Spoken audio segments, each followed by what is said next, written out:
പുറപ്പാട് പുസ്തകം അധ്യായം 35. സാബത്ത് വിശ്രമം. മോശ ഇസ്രായേൽ സമൂഹത്തെ വിളിച്ചുകൂട്ടി പറഞ്ഞു, നിങ്ങൾ അനുഷ്ഠിക്കണമെന്ന് കർത്താവ് കൽപ്പിച്ചിട്ടുള്ളത് ഇവയാണ്. 6 ദിവസം ജോലി ചെയ്യുക, 7-ാം ദിവസം നിങ്ങൾക്ക് വിശുദ്ധ ദിനമായിരിക്കണം. കർത്താവിന് സമർപ്പിതവും വിശ്രമത്തിനുമുള്ളതുമായ സാബത്തു ദിനം. അന്ന് ജോലി ചെയ്യുന്ന ഏവനും വധിക്കപ്പെടണം. നിങ്ങളുടെ വസതികളിൽ അന്ന് തീ കത്തിക്കരുത്. കൂടാര നിർമ്മാണത്തിന് കാഴ്ചകൾ. ഇസ്രായേൽ സമൂഹത്തോട് മോശ പറഞ്ഞു, ഇതാണ് കർത്താവ് കൽപ്പിച്ചിരിക്കുന്നത്. നിങ്ങൾ കർത്താവിനെ കാണിക്ക കൊണ്ടുവരുവിൻ. ഉദാരമനസ്കർ കർത്താവിനെ കാഴ്ച കൊണ്ടുവരട്ടെ.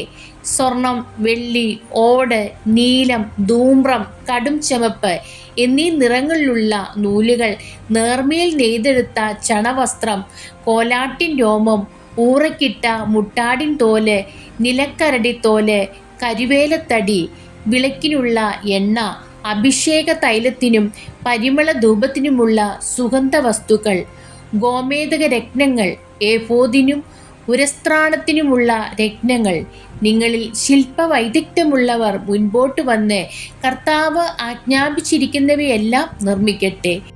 വിശുദ്ധ കൂടാരം, അതിൻ്റെ വിരികൾ, കൊളുത്തുകൾ, ചട്ടങ്ങൾ, അഴികൾ, തൂണുകൾ, അവയുടെ പാദകൂടങ്ങൾ, പേടകം, അതിൻ്റെ തണ്ടുകൾ, കൃപാസനം, തിരശീല, മേശ, അതിൻ്റെ തണ്ടുകൾ, ഉപകരണങ്ങൾ, തിരുസാന്നിധ്യത്തിൻ്റെ അപ്പം, വിളക്കുകാല്, അതിൻ്റെ ഉപകരണങ്ങൾ, വിളക്കുകൾ, എണ്ണ, ധൂപപീഠം, അതിൻ്റെ തണ്ടുകൾ, അഭിഷേക തൈലം, ധൂപത്തിനുള്ള സുഗന്ധദ്രവ്യം, കൂടാരവാതിലിനു വേണ്ട യവനിക, ദഹന ബലിപീഠം, ഓടുകൊണ്ടുള്ള അതിൻ്റെ ചട്ടക്കൂട്, തണ്ടുകൾ, മറ്റുപകരണങ്ങൾ, ശ്ലാനപാത്രം, അതിൻ്റെ പീഠം, അങ്കണത്തെ മറയ്ക്കുന്ന വിരികൾ, അവയ്ക്കുള്ള തൂണുകൾ, അവയുടെ പാദകൂടങ്ങൾ, അങ്കണ കവാടത്തിനുള്ള യവനിക, കൂടാരത്തിനും അങ്കണത്തിനും വേണ്ട കുറ്റികൾ, കയറുകൾ, വിശുദ്ധ സ്ഥലത്തെ ശുശ്രൂഷയ്ക്ക് വേണ്ട തിരുവസ്ത്രങ്ങൾ, പുരോഹിതനായ അഹറോനും പുരോഹിത ശുശ്രൂഷ ചെയ്യുന്ന അവൻ്റെ പുത്രന്മാർക്കും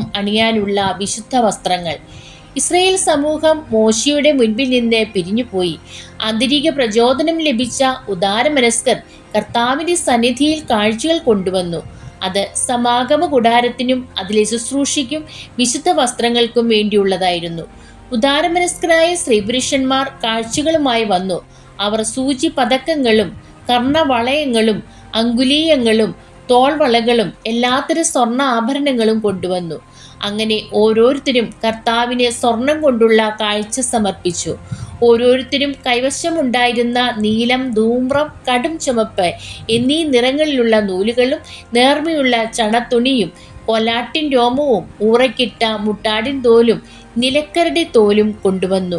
വെള്ളിയോ ഓടോ അർപ്പിക്കാൻ കഴിവുണ്ടായിരുന്നവർ അത് കൊണ്ടുവന്നു. കർത്താവിനെ കാഴ്ചവെച്ചു. ഏതെങ്കിലും പണിക്കുതകുന്ന കരുവേലത്തടി കൈവശമുണ്ടായിരുന്നവർ അത് കൊണ്ടുവന്നു. കരവിരുതുള്ള സ്ത്രീകൾ നീലം, ധൂമ്രം, കടും ചുമപ്പ് എന്നീ നിറങ്ങളിൽ സ്വന്തം കൈകൊണ്ട് പിരിച്ചെടുത്ത നൂലുകളും നേർമയിൽ നെയ്ത ചണത്തുണിയും കൊണ്ടുവന്നു. നൈപുണ്യവും സന്നദ്ധതയും ഉണ്ടായിരുന്ന സ്ത്രീകൾ കോലാട്ടിൻ രോമം കൊണ്ട് നൂലുണ്ടാക്കി. നേതാക്കന്മാർ ഏഫോദിനും ഉരസ്ത്രാണത്തിനും വേണ്ട ഗോമേതകങ്ങളും മറ്റു രത്നങ്ങളും, വിളക്കിനും അഭിഷേക തൈലത്തിനും ധൂപത്തിനും ആവശ്യമായ സുഗന്ധദ്രവ്യങ്ങളും എണ്ണയും കൊണ്ടുവന്നു. കർത്താവ് മോശ വഴി ആജ്ഞാപിച്ച ജോലികളുടെ നിർവഹണത്തിന് ഇസ്രായേലിലെ സ്ത്രീപുരുഷന്മാർ ഓരോരുത്തരും തങ്ങളുടെ ഉൾപ്രേരണ അനുസരിച്ച് ഓരോ സാധനം കൊണ്ടുവന്ന് സ്വമേധയാ കർത്താവിനെ കാഴ്ചവെച്ചു.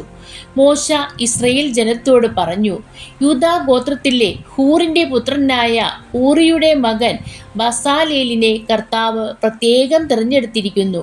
അവിടുന്ന് അവനിൽ ദൈവിക ചൈതന്യം നിറച്ചിരിക്കുന്നു. സാമർഥ്യവും ബുദ്ധിശക്തിയും വിജ്ഞാനവും എല്ലാത്തരം ശില്പവേലകളിലുമുള്ള വൈദഗ്ധ്യവും നൽകി അവനെ അനുഗ്രഹിച്ചിരിക്കുന്നു. കലാരൂപങ്ങൾ ആസൂത്രണം ചെയ്യുക, സ്വർണം, വെള്ളി, ഓട് എന്നിവ കൊണ്ട് പണിയുക, പതിക്കാനുള്ള രത്നങ്ങൾ ചെത്തിമിനുക്കുക, തടിയിൽ കൊത്തുപണി ചെയ്യുക എന്നിങ്ങനെ എല്ലാത്തരം ശില്പവേലകൾക്കും വേണ്ടിയാണിത്. അവിടുന്ന് അവനും ദാൻ ഗോത്രത്തിലെ അഹിസാമോക്കിൻ്റെ പുത്രൻ ഓഹേലിയാബിനും മറ്റുള്ളവരെ പഠിപ്പിക്കാൻ തക്ക കഴിവ് നൽകിയിരിക്കുന്നു. കൊത്തുപണിക്കാരനോ രൂപസംവിധായകനോ നീലം, ധൂമ്രം, കടും ചുമപ്പ് എന്നീ നിറങ്ങളിലുള്ള നൂലുകൊണ്ടോ നേർമേ നെയ്തെടുത്ത ചണത്തുണിയിലോ ചിത്രത്തുന്നൽ നടത്തുന്നവനോ നെയ്ത്തുകാരനോ മറ്റേതെങ്കിലും തൊഴിൽക്കാരനോ ശില്പകലാ വിദഗ്ധനോ ചെയ്യുന്ന ഏതുതരം ജോലിയിലും ഏർപ്പെടുന്നതിനും വേണ്ട തികഞ്ഞ കഴിവ് അവിടുന്ന് അവർക്ക് നൽകി. ദൈവമേ, സ്തുതി അങ്ങേക്ക് യോഗ്യമാകുന്നു.